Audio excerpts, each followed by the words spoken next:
Bon, comme tous les jours, on commence avec les infos les plus chaudes de ta région. C'est les bails du jour sortis du four par la pétillante Laurence Méride. Laurence, les lycéennes en abaya inquiètent l'éducation nationale et le ministre donc va voir TikTok. Ouais, depuis la rentrée scolaire, Guirane, les signalements pour atteinte à la laïcité se multiplient. Le ministre de l'Éducation nationale en a reçu beaucoup, 300 depuis septembre, contre à peu près 900 seulement pour le trimestre d'avril à juin. Ça, c'est selon une note des services de renseignement territoriaux.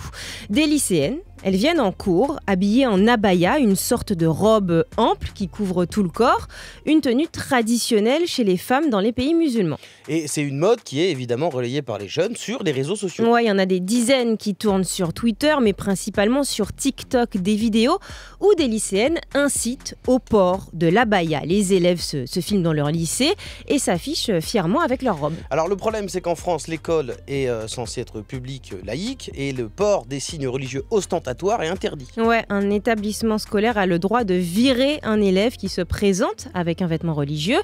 Donc les tiktokeuses malines vont jusqu'à donner des conseils aux filles pour éviter de se faire recadrer à l'entrée du lycée. Celle-ci est super pratique pour les étudiantes en lycée, collège ou école, parce qu'elle est rétractable.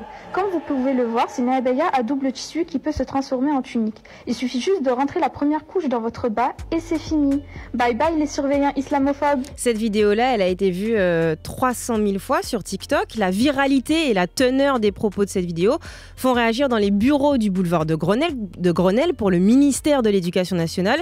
Cette tendance, elle représente une incitation à enfreindre la laïcité. Il faut agir, vérifier si la République est plus forte que TikTok, comme l'a dit au journal Le Monde Papindia et le ministre de l'Éducation nationale. Donc jeudi dernier, à la veille du début des vacances de la Toussaint, les dirigeants du réseau social sont reçus par la secrétaire d'État à la jeunesse, Sarah El Haïry, leur a demandé d'améliorer la modération de ces contenus et des outils de signalement. Alors, c'est fascinant ce qui est en train de se passer. C'est-à-dire qu'il y a un problème de laïcité. Bon, allez, on va voir TikTok. C'est pas ouf comme plan de bataille pour contrer la plateforme qui est connue pour la désinformation. Non, c'est vrai. TikTok n'est qu'un des maillons de la chaîne. C'est ce que précise la secrétaire d'État. Il faut sensibiliser les parents, renforcer et protéger le corps éducatif. La fronde des élèves, elle se matérialise sur le parvis de leur école. La semaine d'avant, les élèves du lycée Joliot-Curie à Nanterre ont manifesté notamment pour l'autorisation des abayas. Mercredi, rassemblement similaire devant un lycée de Clermont-Ferrand. Et parmi les manifestants, il y a beaucoup de lycéens interrogés qui ne considèrent pas l'abaya comme étant un vêtement particulièrement religieux islamique. Ouais, exactement. D'ailleurs, elle n'en est pas un en soi, et ce n'est pas moi qui le dis, c'est Abdelali Mamoun. Il est l'un des imams de la Grande Mosquée de Paris. Il a parlé de ça dans l'émission 28 minutes sur Arte. Il n'existe pas en islam de vêtements religieux. Il n'y a aucun texte qui exigerait à une femme ou un homme de porter un vêtement dont la fonction serait de signaler leur appartenance religieuse, y compris le voile. Du coup, les profs, ils sont perdus. À quoi bon entrer en conflit avec un élève pour une tenue traditionnelle? Comment on différencie les élèves qui portent cette tenue dans un but religieux de ceux qui l'enfilent le matin comme un jean? Et dans ce cas-là, comment distinguer une abaya d'une simple tunique? Pour aider les établissements à gérer cette nouvelle mode, l'État leur a fourni dans une note au recteur la réponse à tous leurs mots. Un vêtement peut être considéré comme religieux au regard du comportement de l'élève. Donc là, on est en mode contrôle au faciès dans l'école publique, gratuite et laïque de Jules Ferry, autorisée par l'État. En 2022, on en est là, quoi. Sacré merdier encore. Le problème, en fait, c'est pas... Je pense que c'est pas les élèves, mais... Encore une fois, c'est-à-dire que ce problème ne serait jamais arrivé sur le tapis s'il n'y avait pas une récupération des droitards et de l'extrême droite sur les réseaux. D'un côté, on peut se dire qu'il y a des gens religieux qui encouragent des filles à aller à l'école habillées d'une certaine manière, mais de l'autre côté, on a l'extrême droite qui dénonce systématiquement, quoi qu'il arrive, une islamisation de la France. Bientôt, je pense, qu'on va demander à ce que les bateaux en Bretagne soient interdits de voguer, puisque ce sont des bateaux à voile. Vous pourrez bientôt plus utiliser WhatsApp, dites donc, si vous possédez un des téléphones que tu vas citer, Laurence. Ouais, la nouvelle mise à jour de l'app, en fait, elle va pas fonctionner sur certains portables Android. Les plus anciens, ceux qui tournent toujours sur la version du système d'exploitation de Google Android 4.0.1. Au total, 29 téléphones sont concernés. Ils vont plus supporter le logiciel de Meta. Ils sont plus vendus, comme je disais, mais ils sont toujours utilisés. Donc, je vous donne quelques exemples. Le Samsung Galaxy Ace 2, le Huawei Ascend D2, pas mal de LG et quelques Wiko aussi. Alors, ça m'a permis de me rappeler de l'existence de certaines marques de téléphone que j'avais oubliées. Moi, on se moque souvent de moi. Tu vois, j'ai pu constater qu'en fait, mon Honor, là, mon petit portable, il est pas si pourri que ça. Donc, et oui, il faut que je rajoute quand même que pour ceux qui sont concernés, pour ceux qui ont ces portables-là, il faudra s'attendre à ce que d'autres applications ne fonctionnent plus sur les portables. Et pour WhatsApp, notez la date, c'est à partir du 31 octobre. Donc lundi prochain. Voilà. Il vous reste une semaine et ensuite, à pu.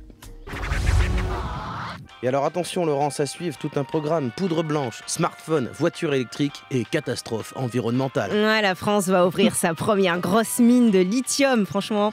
Guiran, pas mal du tout ce teasing. L'extraction de ce métal est essentielle à nos batteries et c'est aussi un non-sens écologique, vous entendrez ça. Mais avant Guiran, est-ce que c'est la fin du e-sport ?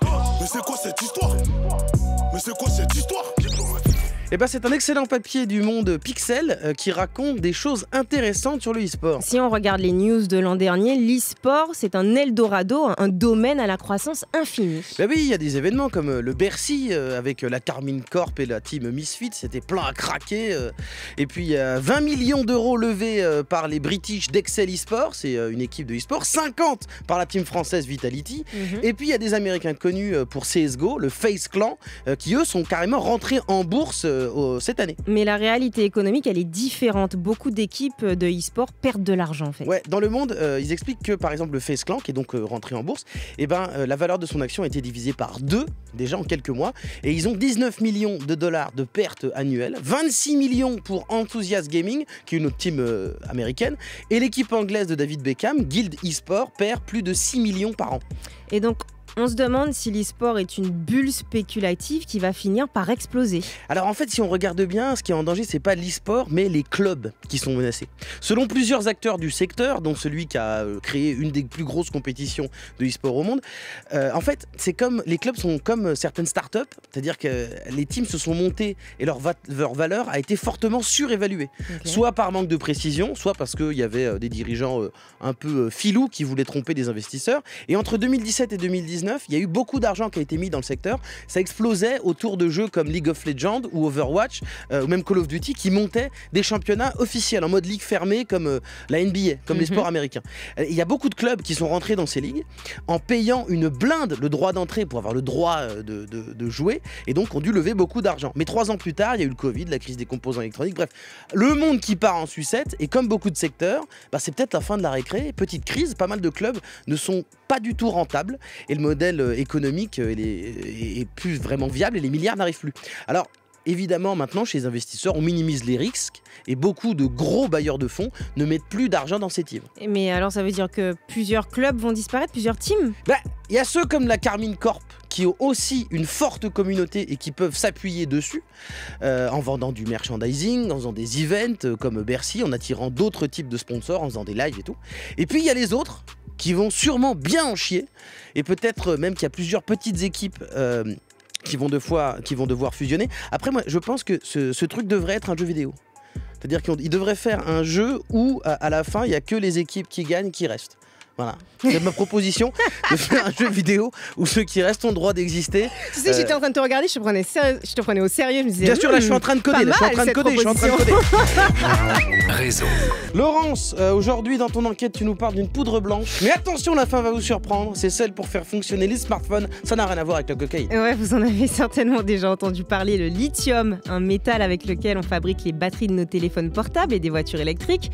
On a appris aujourd'hui que la France va ouvrir sa première grosse mine de lithium. L'une des plus grandes d'Europe d'ailleurs, elle ouvrira en 2027 dans le centre du pays, dans le département de l'Allier. Baptisé le projet Émilie. Il est porté par le français Imerys, le leader mondial des spécialités minérales. L'objectif est d'atteindre le but fixé par l'Europe à partir de 2035. Les seuls véhicules neufs à pouvoir être vendus dans l'Union européenne seront électriques. Et pour ça, il faut ne plus dépendre de l'or blanc envoyé par la Chine. Alors au total, la production française de lithium dans l'Allier, là, elle doit permettre de fabriquer 700 000 véhicules connectés électriques par an. Ouais, c'est un projet exemplaire sur le plan environnemental et climatique qui va réduire drastiquement nos importations de lithium selon le ministre de l'économie. Comment Bruno Le Maire peut-il dire ça alors que la planète brûle et que de nombreux experts ont déjà alerté sur la catastrophe écologique que représente l'extraction du lithium? Alors le groupe Imerys, qui va exploiter le lithium, a voulu anticiper les critiques. Ils ont dit, alors vous inquiétez pas, l'exploitation se fera de manière souterraine, ce qui va totalement minimiser la diffusion des poussières. Et oui, et le transport des roches se fera par canalisation et voie ferrée pour éviter les camions entre la mine et le site industriel. Quant aux émissions générées par l'exploitation, le groupe les estime à 8 kg de CO2 par tonne de lithium contre 16